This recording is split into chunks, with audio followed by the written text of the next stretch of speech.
ดแล้วก็ยังบ่พอสิรังไว้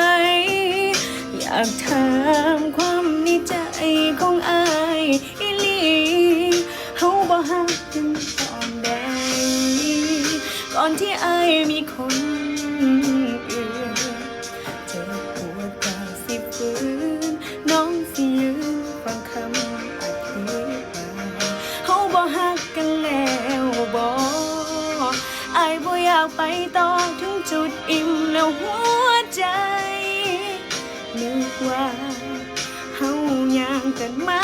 ตั้งไกลแต่ว่าอายทิ้งไปตั้งโดนเฮาย่างนำกันมาไกล